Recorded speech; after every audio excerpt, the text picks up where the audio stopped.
So our little display is complete. We'll talk about it in just a moment. At the end of the summer, we turned our attention to the last sentence in our new purpose statement. Remember it? If not, let me give it to you. Our purpose is to give glory to God by meeting people where they are, sharing Jesus with them in a meaningful way, and encouraging them to live in a growing relationship with Him. And well, what we've been doing, whether you knew it or not, is we've now spent 16 weeks with another 5 to come talking about your growing relationship with God. And just to kind of give you the quick recap, remember we started with I choose. And we discussed 4 very important choices you must make if you are going to live in a growing relationship with God. In case you missed them, they go like this: purpose over popularity, surrender over control, discipline over neglect, important over urgent. 4 choices. When we were done talking about those 4 choices, we then worked on the idea of a prayer relationship that you must have if you're going to live in a growing relationship with God. You can't be done. You can't live in a relationship that you never talk to the person. I know some of us would like to try that sometimes with our kids or spouses at points, but it can't be done.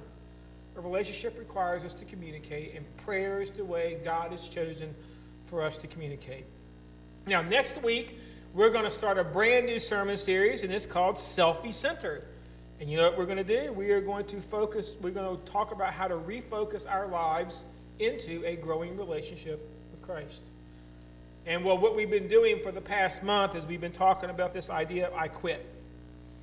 And the I quit goes with the display and the things that we've been adding around the sanctuary to kind of get the point across that there are some things that we must quit if we're going to live in a growing relationship with Christ. We learned that we must quit making excuses. We brought in the white flags, the idea of surrender. We learned that we must quit complaining. We brought in the ducks that seem to always quack. And we learned that we're not supposed to be complainers. We learned that we must quit living in fear. And so we brought in the little boxing gloves, and we took a round with Rocky there. We learned that we can't live in our fear. And we learned last week that we must quit squandering. And we loaded up the windows with money. And all of this is about living in a growing relationship with Him. And as we've gone through these sermon series, there is a word that I hope you do see, because I have been emphasizing it. And if you missed it, the word is must. Just want you to understand, this is not an option list where it's multiple choice. This is not a wish list. This is not a nice to have list. Let me just be very blunt with you. If you call yourself a follower of Christ or a Christian, but these are just sermons and not life decisions, then what you have is a label, not a relationship. If you're not taking these sermons and you're not wrestling with them and trying to put them into your life, then what you have is a label, not a relationship. So perhaps you should go back and look at the notes that you took, maybe re-listen to a sermon or two, and begin to ask yourself, who am I in this relationship with Christ?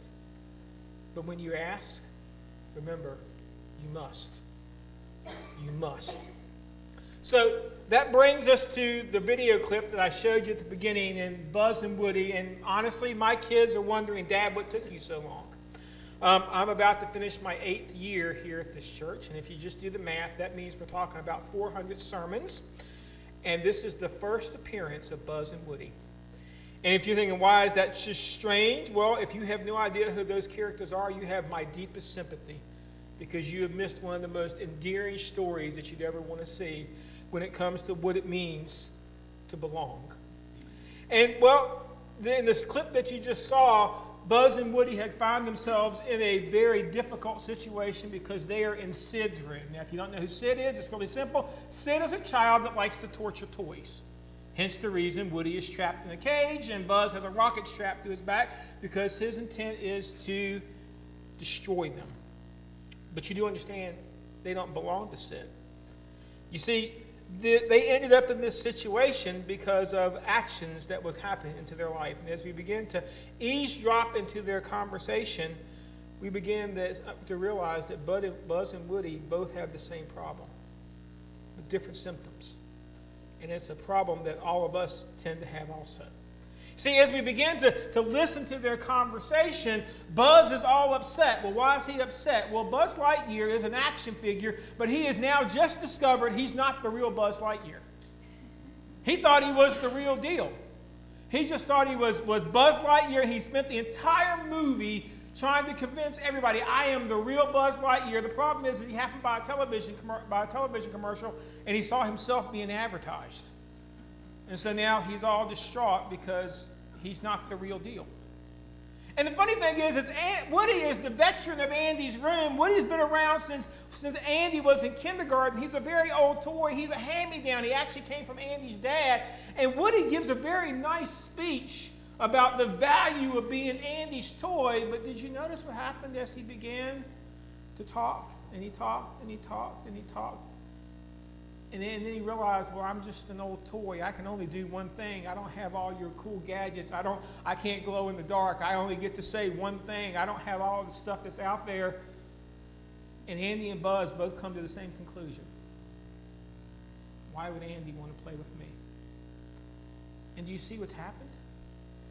Buzz is comparing himself to the real Buzz Lightyear. Woody is comparing himself to Buzz, and they both feel unworthy to be in a relationship with their owner, Andy. Folks, that'll preach. And did you notice the solution to the problem? The screen wasn't really clear, so maybe it was a little faded for you. How did Buzz finally figure it out? He looked at the bottom of his foot, and what's written on the bottom of his foot? Andy. The name of his owner. Probably thinking, so what are we quitting today? Well, I quit comparing. It's the only way it works. I have to quit comparing my life. And just so we have a firm definition, compare means to estimate, measure, or note the similarities or dissimilarities between at least two items. And you know what? Something inside of us just wants to know, am I good enough? Am I pretty enough? Am I smart enough? We have an insatiable desire to be told we are. We want to know that we are accepted and that we are loved. And so that I can feel this, I begin to compare. What do I begin to compare? Well, I begin to compare possessions. I look at my car versus your car, my house versus your house. I begin to look at my clothes versus your clothes. I begin to look at the things in my life, and I look at the other things that people have, and what do I decide? Well, if their stuff is better than mine, then you know what? I must not be very worthy. And if my stuff is better than them, then I must be blessed. We compare appearances. We look at other people and we decide, well, I like their nose, and you know what? They have a really good pair of six-pack abs, or you know what? They must do this, or they have really good biceps, or they're very strong, or we like the way they look, they have nice flowing hair. We like their appearances, and we begin to compare those various things and decide whether or not we're worthy. We begin to compare performance, job titles, who you married, who your husband is, where you came from, mom, dad. We compare all those things. And then we begin to compare our circumstances. Kids or no kids. How sick am I? It's one of those things I'm noticing as I hang around my parents now, and they're in their 80s. I can pretty much count on when I go there, I'm going to get a play-by-play of all the doctor's appointments they've been there since my last visit, because we talk a lot more about being sick. I think it's just part of getting older. But we like to compare, well, you know what, I've gone to this many doctors versus this many doctors, and we compare these things. We just can't help ourselves. Because somehow in the middle of all this comparing, you know what I'm looking for? Value. Worthiness. And you know, Jesus tells us that, well, it is very dangerous to compare. He warns us against this idea of comparing. This is what it says in John chapter 21, verses 19 through 22. Jesus said this to indicate the kind of death Peter would Peter would glorify God. Then he said to him, "Follow me." Peter turned and saw that the disciple whom Jesus loved was following them. This was the one who had leaned back against Jesus at the supper, and he said, "Lord, who is going to betray you?" When Peter saw him, he asked, "Lord, what about him?" Jesus answered, "If I want him to remain alive until I return, what is that to you? You, here's our word, must follow me." So this is one of those key points in Peter's life, because we are post the denial of Christ. Matter of fact, we're post the crucifixion, we're post the resurrection. This is Peter's first face-to-face meeting with Jesus since the denial. And Jesus had just finished up laying out this long little mission statement about how Peter is supposed to go forth and feed the sheep and feed the lambs and feed the sheep. And he's supposed to be doing all of these things. And then he tells Peter, by the way, your life is going to end tragically. And Peter takes all this information and he does what we would all do. He looks around and he says, "Oh, what about him? What about him? Has he got to suffer the same kind of death? Has he got to do the things that I got to do? Has he got to go feed the sheep? Is this all on me? What about him? What about him?" And he begins to compare himself to John. And I love what Jesus said. It's none of your business. That's essentially what he says.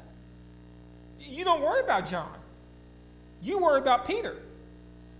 You worry about what it is that you have to do. You find your value in what I've given you to do. Don't compare yourself to John, because John's mission is my business, not yours. You just kind of get focused in on what you're going to have to do. Now, I'm supposing you're wondering, especially after Gary kind of touched on this in Sunday school, what about Paul? Because Paul tells us we're supposed to compare. 2 Corinthians chapter 8 says, I am commanding you, but I want to test the sincerity of your love by comparing it with the earnest of others. Keep in mind, Paul was not asking them to test their situation, not testing their status symbols. What Paul is doing is they've got a commitment issue in Corinth, and he wants them to test their personal commitment and to compare it to the commitment around them. See, he's not asking them to compare their situation to find whether or not they're worthy. He's asking them to compare their situation to figure out whether or not they're following. You see, when we're trying to get our worthiness based off of the other person, this person that's sitting next to me, see, who I pick all depends on how I want to feel. If I want to feel unworthy, who do I pick? Somebody that I would esteem better than me. Their clothes are nicer, their car is better, their house is bigger, their things just measure up better than what I would make happen. I want to feel good about myself. What do? I pick somebody that I think is less valuable than me. That's the way we do it. See, that's this idea of comparing. And when you do that, there are some dangers in comparing. And this is going to be the Buzz and Woody story. The Buzz and Woody story is the fact that I want to rewind the movie and I want to go back. No, we're not going to watch the Toy Story. That would have been fun, but we're not going to do that. But I do want to rewind the movie, and as we walk through the movie to figure out how did they end up in Sid's room.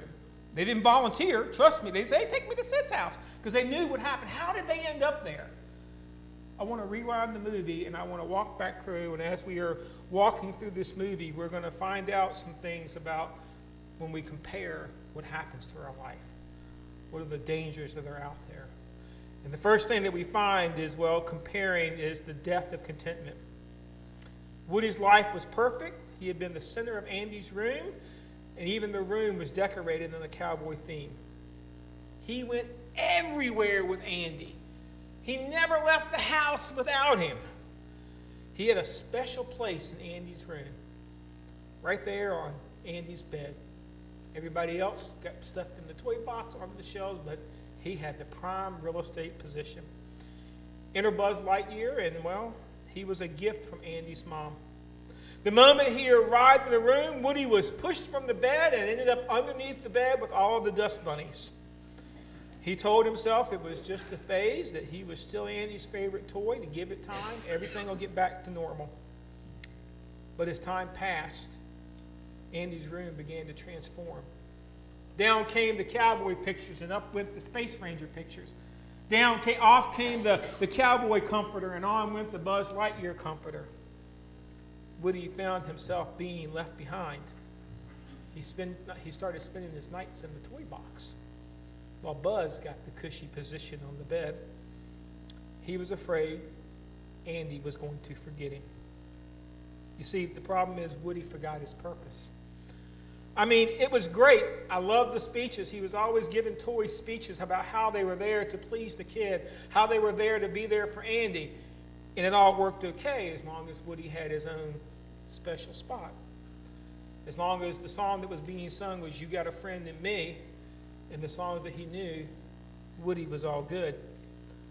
Funny how it works out. The second it was time for Woody to step back and take a different role by mentoring the next generation, well, he began comparing how he thought things should be versus how things actually were. And well, Paul tells us that we got to watch out about this, because in Philippians chapter 4, verses 10 through 13, we see, "I rejoice greatly in the Lord that at last you renewed your concern for me. Indeed, you were concerned, but you had no opportunity to show it. I am not saying this because I am in need, for I have learned to be content whatever the circumstances. I know what it is to be in need. I know what it is to have plenty. I have learned the secret of being content in every situation, whether well-fed or hungry, whether living or in plenty or in want. I can do all things through him who strengthened me." Paul makes it pretty clear that comparing circumstances will lead to us feeling sorry for ourselves. It will lead to us getting frustrated. It'll lead to us losing our focus. Paul tells us that there is a secret to overcoming this, and it sounds a lot like Woody's speech. I can do all things. Funny, like Woody, all things usually includes the things that I want to do, the things that benefit me, the things that please me. You see, the secret to contentment, the secret to ending the comparison, is you stop finding value in who you are and start finding value in who made you, who owns you. Now, comparing also has another side, we'll call it benefit or circumstance. Comparing can make us prideful. Proverbs chapter 16, verse 18, "Pride goes before destruction, and a haughty spirit before a fall." Adding to Woody's frustration is the fact that Buzz Lightyear didn't even want to be Andy's toy. He was obsessed with fixing his spaceship, which is no more than a cardboard box, so that he could return to his life that really didn't exist. You see, Buzz was very proud of being a space ranger. And in the commercial, when he saw that commercial advertising him, you know what? It wasn't just the fact that he wasn't a space ranger. You know what he saw in the commercial? Rows and rows and rows and shelves and shelves and shelves filled with Buzz Lightyear. So you know what he learned? Not only am I not the real deal, I'm not even unique. I'm just some mass-produced commodity that's put out there for the consumption of kids. And well, when he began to look at his life, Buzz didn't like this. As a matter of fact, he even convinced himself that it all wasn't real, and he tried to fly, and so he jumped off of a set of steps and he broke himself. The truth is that he was already broken, because Buzz has decided in his own heart, you know what? If I can't be the real Buzz Lightyear, I don't want to be anything. C.S. Lewis wrote it this way: "We say that people are proud of being rich or clever or good-looking, but they are not. They are proud of being richer or cleverer or better-looking than others.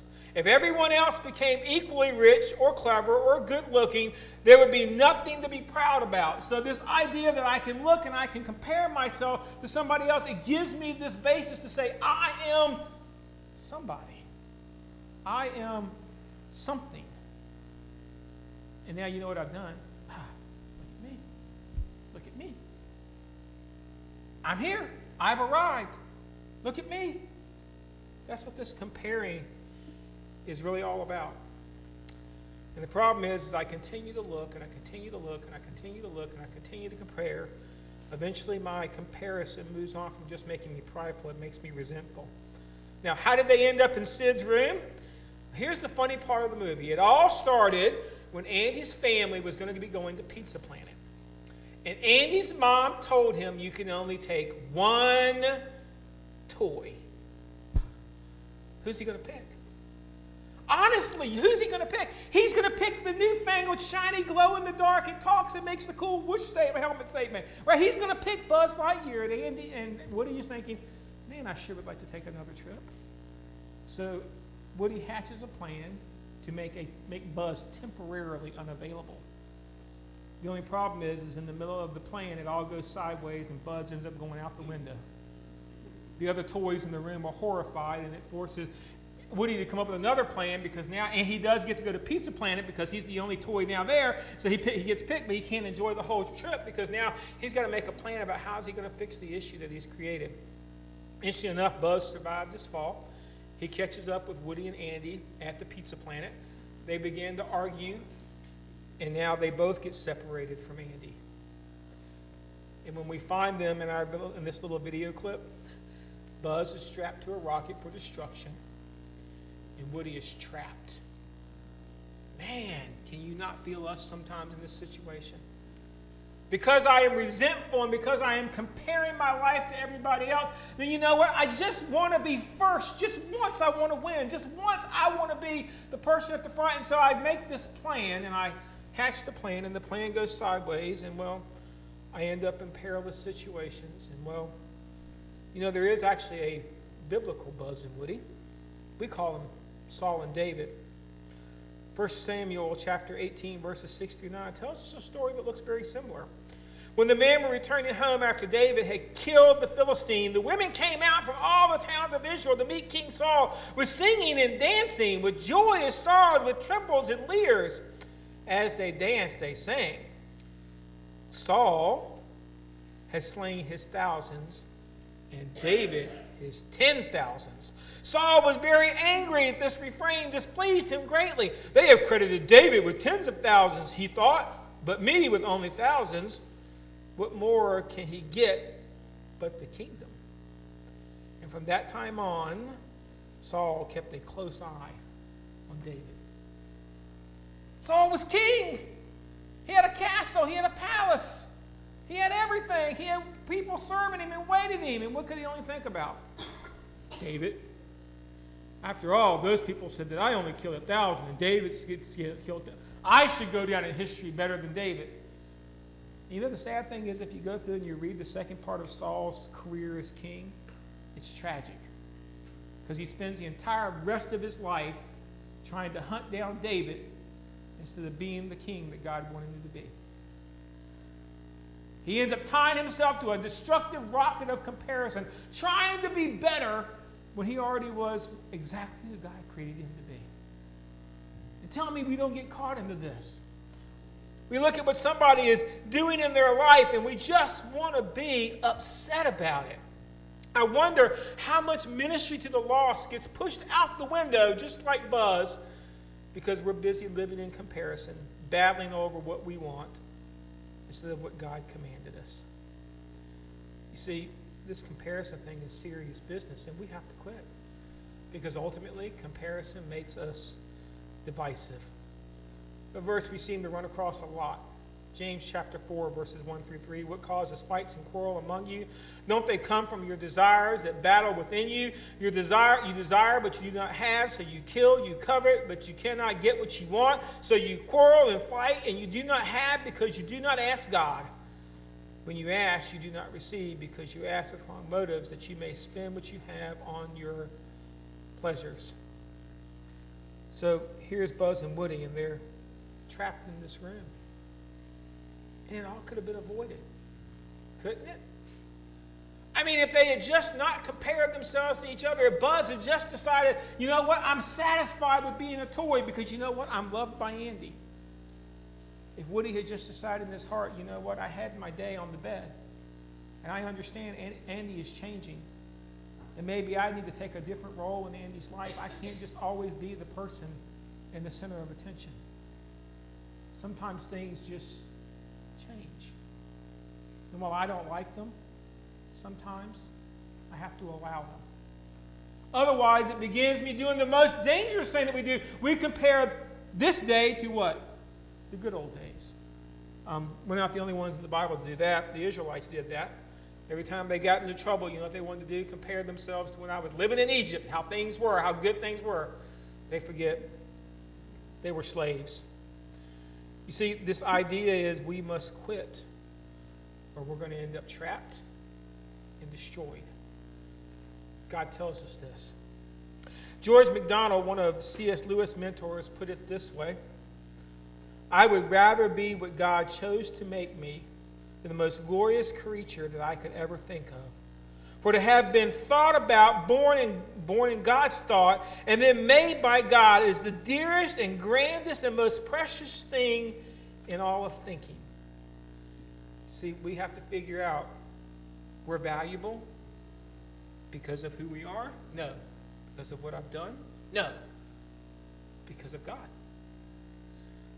So maybe we need to follow the words of Samuel Johnson, and we need to understand that people need to be reminded a lot more than they need to be instructed.